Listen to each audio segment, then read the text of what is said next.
Muito cuidado ao operar com equipamentos ligados à rede elétrica. Podem ocorrer acidentes até mesmo fatais. Antes de operar qualquer equipamento ligado a tensões acima do valor especificado na norma vigente como seguro, consulte um especialista ou as normas específicas. Atenda a todas as normas e especificações do equipamento. Cuidado! Correntes acima de apenas 15 mA podem provocar o efeito de não largar, quando a contração involuntária dos músculos impede que o acidentado retire a mão da fonte de corrente ou tensão. Enquanto isso, o coração está fibrilando e pode ocorrer a morte. Na tabela, vemos que correntes de 15 a 20 mA depende da idade e da condição de saúde do acidentado, pode provocar contração violenta e impossibilidade de soltar o eletrodo, e também problemas respiratórios. Caso a corrente tenha um valor próximo a 25 mA, pode ocorrer até mesmo asfixia e morte aparente. Se isso acontecer, pessoal treinado em respiração artificial deverá ser acionado. Tudo isso para que nós falemos hoje sobre a equação mais perigosa e mortal da eletricidade.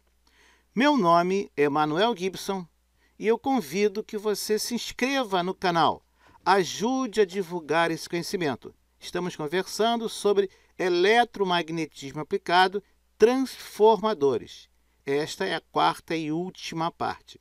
Nosso objetivo é apresentar a equação da tensão induzida em circuitos indutivos e os efeitos em equipamentos na segurança dos usuários. Inscreva-se no canal, ajude a divulgar o conhecimento. Dê o seu like, faça suas críticas, dê suas sugestões e faça perguntas. Vamos abordar tensão induzida e os efeitos da tensão induzida. Temos as nossas referências bibliográficas. E vamos começar com a tensão induzida em circuitos indutivos. Sabemos que, entre outras coisas, Faraday descobriu que um campo magnético variante no tempo induz uma força eletromotriz. Precisamos que ocorra uma variação no tempo do campo magnético. Já vimos isso em vídeos anteriores.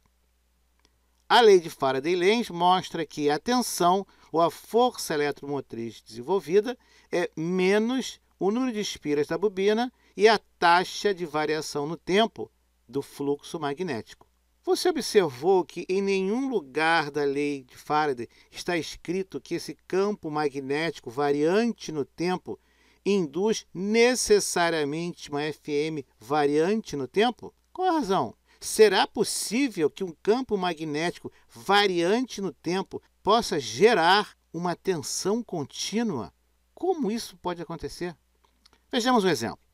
Vamos considerar um fluxo magnético do tipo 2T, onde T é o tempo. Nós queremos primeiro traçar o gráfico desse fluxo magnético em função do tempo. Determinar a tensão induzida em uma espira, corretamente colocada em relação a esse fluxo magnético. Queremos depois traçar o gráfico do fluxo magnético e da tensão induzida ao longo do tempo e tecer comentários. Finalmente, vamos considerar que a cada segundo, no final desse segundo, durante 1 milissegundo, o fluxo magnético cai a zero. Vamos traçar o novo gráfico do fluxo magnético e da tensão induzida. Estamos considerando que essa subida e descida é contínua ao longo do tempo. Primeiro, o gráfico do fluxo magnético. No eixo horizontal abscissa temos o tempo. No eixo vertical das ordenadas temos o fluxo magnético expresso em Weber. A linha azul representa o crescimento desse fluxo magnético ao longo do tempo, 2 vezes T. Quando temos 1 segundo, o nosso fluxo magnético, 2 Weber. 3 segundos, 6 Weber, 5, 10 Weber. E assim sucessivamente. O fluxo continua rumo ao infinito. Isso é um problema que nós temos que resolver mais tarde. Segundo a lei de Faraday-Lenz, sabemos que a força eletromotriz é menos N e a taxa de variação no tempo desse fluxo magnético. Substituindo pelos dados com N uma espira e a taxa de variação no tempo de 2T, temos menos 2 volts, uma tensão contínua. Esqueça o sinal por enquanto. É um valor constante de menos 2 volts. Um fluxo variante no tempo produzindo uma tensão contínua. Se nós invertêssemos a taxa do fluxo, teremos a tensão positiva. Temos um grau de dificuldade. Esse fluxo magnético que vai subindo até o infinito é irrealizável na prática. Alguma hora tem que parar de crescer. Vamos ver o gráfico do sinal. A tensão induzida, então, é menos 2 volts ao longo do tempo. Enquanto o fluxo magnético estiver subindo naquela taxa de 2 Weber por segundo, nós vamos ter essa tensão induzida. Vamos colocar os dois gráficos. Em cima temos o gráfico do fluxo magnético crescente e embaixo nós temos a força eletromotriz, a tensão induzida, um valor constante de menos 2 volts. Para o item D, nós vamos supor que o nosso fluxo magnético mantenha a sua taxa de crescimento por 1 segundo. Então, primeiro segundo, ele vai até 2 Weber. Quando ele chega nesse 1 segundo, esse exato 1 segundo, ele vai a 0. Quanto tempo ele leva para chegar a 0? 1 milissegundo. E aí, quando ele chega a 0, retoma o seu processo de crescimento linear. Quando chega em 2 segundos, volta a 0. Tempo decorrido entre o pico, 2 Weber, e 0 é de 1 milissegundo. Qual é a força eletromotriz induzida? Muito fácil. Menos N, menos 1. Qual é o valor final do nosso fluxo? 0. Qual o valor inicial? 2. Menos 1 vezes 0 menos 2. Qual o tempo decorrido para esse chaveamento? 1 milissegundo. 10 a menos 3. Substituindo, temos que a tensão induzida é 2 kV. 2.000 volts. Vejamos o gráfico. Observe que enquanto de 0 a 1 segundo, enquanto o fluxo magnético sobe, aumenta linearmente de forma constante, temos a tensão induzida de menos 2 volts. No instante do chaveamento, nesse 1 milissegundo de chaveamento, nossa tensão sobe de menos 2 volts para 2 kV. Essa tensão acontece, esse pico, esse pulso de tensão acontece durante o tempo de chaveamento, que vale quanto? 1 milissegundo. Quando o fluxo magnético volta a 0 e começa a crescer de novo linearmente, a tensão induzida é de menos 2 volts. Em 2 segundos, ele vai a 0 e leva 1 milissegundo. De novo, a tensão salta de menos 2 volts para 2 kV. Um circuito, um indutor, operando com menos 2 volts e durante 1 milissegundo chega a 2 kV. Cuidado com a tensão de ruptura, pode provocar centelhamento, choque e destruição de componentes. Tão importante quanto o valor do fluxo é a taxa de variação do fluxo. Na verdade, na lei de Faraday, estamos interessados na taxa de variação do fluxo ao longo do tempo. E também, é claro, o número de espiras. 2 kV foi atingido simplesmente com uma espira. Tivéssemos 10 espiras e obteríamos 20 kV. Se você está gostando do vídeo, se está contribuindo para o seu conhecimento, você conhece alguém que poderia usufruir dessas informações, compartilhe, dê o seu like. Veremos agora a mais perigosa e mortal equação da eletricidade. Vidas já foram perdidas devido a esse fenômeno. É extremamente perigoso, medidas de segurança têm que ser tomadas, especialmente subestação, para que reduzir ao mínimo o risco de acidentes fatais. Vamos à equação. Essa equação simples, despretensiosa, nos mostra a tensão nos terminais de um indutor percorrido por uma corrente onde há uma mudança de corrente. A corrente varia no tempo. Então, temos que a tensão nos terminais do indutor, VL de T, é igual ao produto de L, o valor da indutância, vezes a taxa de variação no tempo de I de L, da corrente que percorre o indutor. Aí está a nossa equação. Vamos substituir a nossa derivada por uma taxa de variação. Vamos para o limite. Cuidado com essa equação. Parece inofensiva, não é? A tensão do indutor, a tensão que aparece nos terminais do indutor, é igual ao valor da indutância vezes a taxa de variação no tempo dessa corrente que percorre o indutor. Vamos a um exemplo. Considere um indutor de 100 mA, percorrido por uma corrente de 10 amperes e alimentado por uma bateria de 12 volts. Sim, se você é da área elétrica de eletricidade de automóveis, está começando a soar familiar. Em um dado instante, a corrente é comutada e vai a zero. O tempo desse chaveamento é de 0,1 milissegundos, ou seja, 100 microsegundos.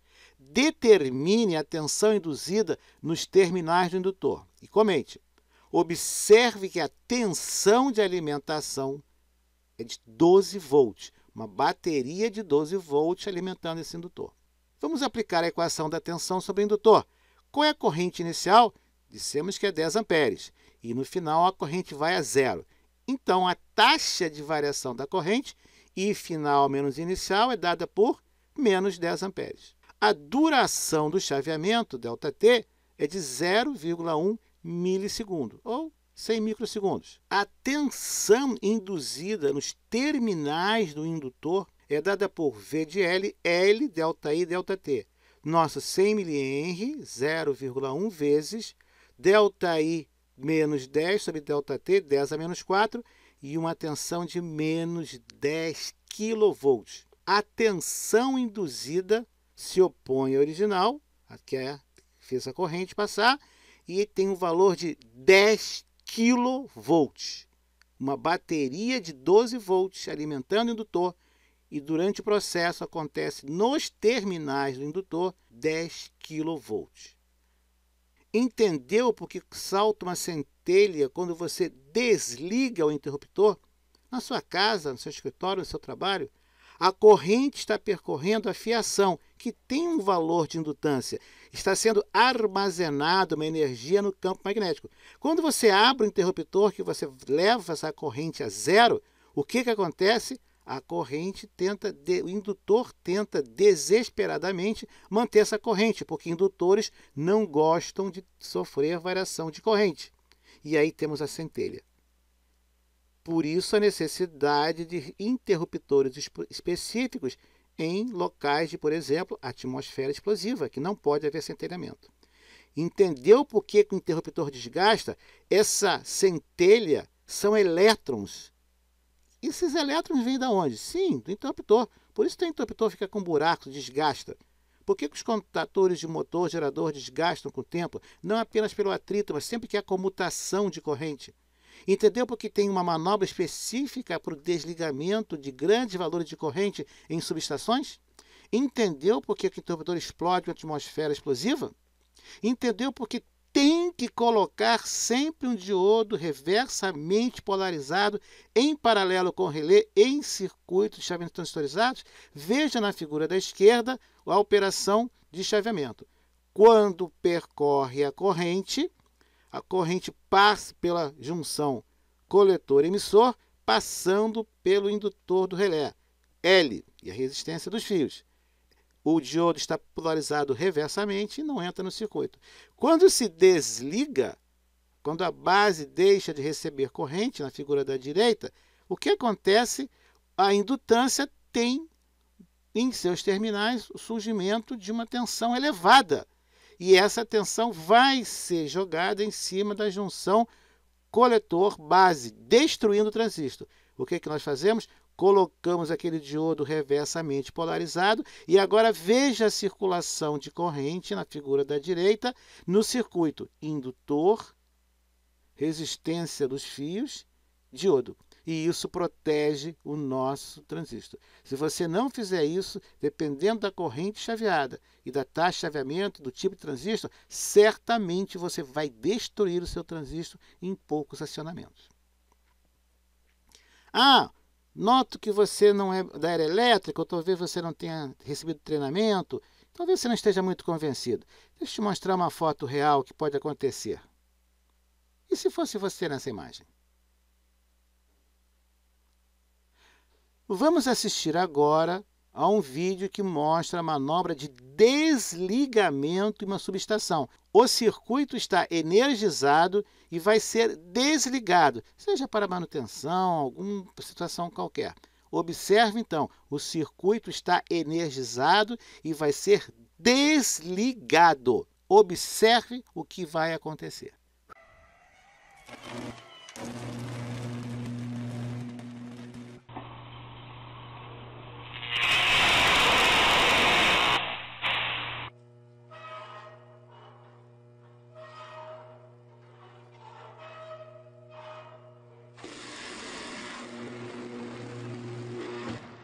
Mas espere, ainda tem mais. Se as imagens anteriores não te assustaram, tem mais ainda.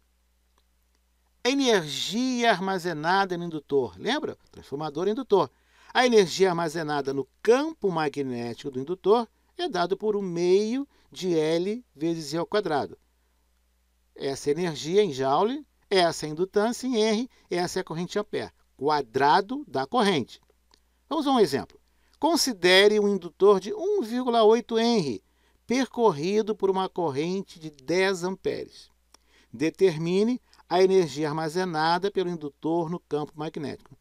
Imagine a fiação de um prédio, residência, a fiação toda de um bairro percorrido por valores quiloampere.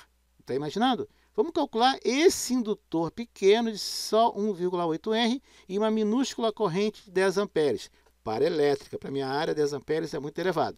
Qual a energia armazenada? Rapidamente fazendo a conta, 1 meio de L ao quadrado, 90 joules. Você tem ideia do que são 90 joules de energia armazenada? Deixa eu te dar um exemplo. Considera um indutor de 1,8 Henry percorrido por corrente de 10 amperes. É o problema anterior. Determine a altura que poderia ser elevado uma pessoa com 90 kg de peso. Considere uma eficiência de 100%. Nós temos agora o indutor do problema anterior com a mesma corrente. Algum tipo de motor, dispositivo que pode elevar uma pessoa com 90 kg de peso. Estamos considerando, é um sonho, nós podemos sonhar, que a eficiência dessa transferência de energia com campo magnético para rodar o motor de 100%. Qual será a altura que essa pessoa de 90 quilos vai ser elevada? Do exemplo anterior, a energia armazenada são 90 joules. Se você está lembrado do seu ensino médio, nós temos que a energia potencial é dada por mgh. Mg é o peso. Nós vamos agora igualar a energia potencial que você gasta para levantar um peso e a energia armazenada no campo magnético. 90 joules é igual a 90 vezes H, onde H é a altura. 1 metro. 1 metro de altura. Se você pudesse transferir 100% da energia desse indutor para um motor que levantasse 90 kg de peso, esse peso seria levantado de 1 metro de altura. Infelizmente, não existe tecnologia com esse nível tão alto de eficiência. Não é possível isso. Já com os supercapacitores é uma outra história que fica para um outro dia. Mas será que a tensão induzida só causa problemas, destruição e morte? Não, claro que não. Vamos ver um exemplo da indústria automobilística. A ignição eletrônica. No caso, estamos mostrando uma ignição ainda mecânica, talvez dos tempos do platinado, muito tempo atrás. Temos uma chave que está em série com uma bateria, a bateria do automóvel, e um autotransformador.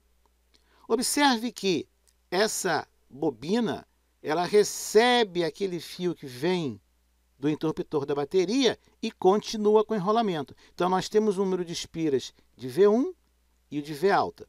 O interruptor é comandado por um circuito, por algum efeito mecânico, e ele tem um tempo de liga e desliga. E essa tensão induzida vai para a vela para fazer a explosão no tempo correto. Durante o tempo que é ligado, o interruptor está ligado em amarelo, a energia é transferida da bateria para o indutor. Passagem de corrente. Quando a corrente é desligada, vai acontecer o que nós comentamos até agora. Temos uma corrente inicial e ela vai a zero, porque o interruptor foi aberto. Vai ser induzida uma tensão em V1. Mas a bobina tem muito mais espiras para cima.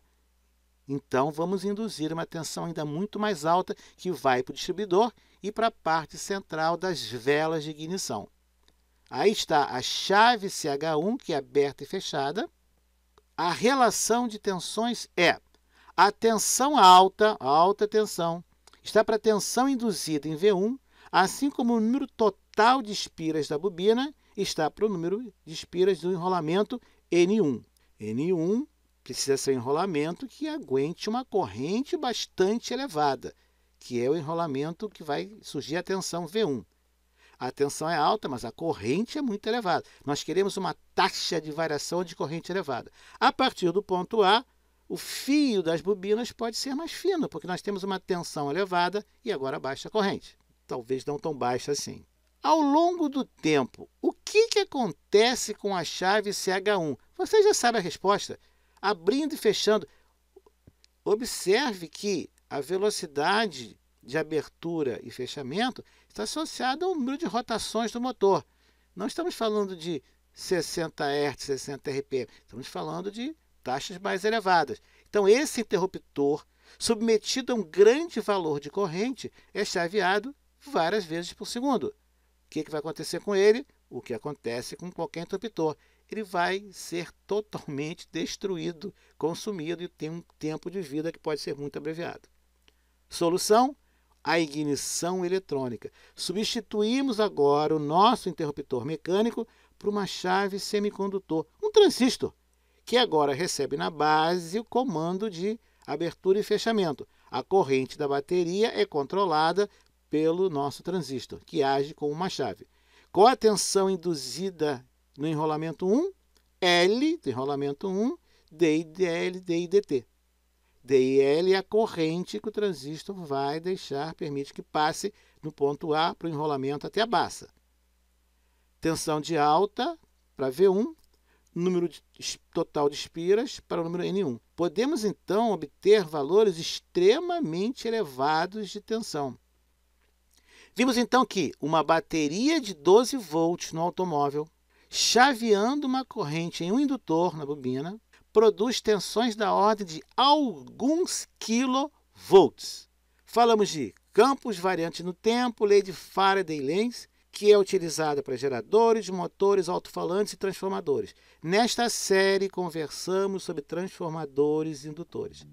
Se você gostou, deixe aqui o seu like e indique o nosso vídeo. Obrigado por assistir a este vídeo. Eu convido você a assistir aos demais vídeos no canal sobre eletromagnetismo aplicado. Não se esqueça de se inscrever. Divulgue o vídeo. Obrigado, bons estudos e até a próxima.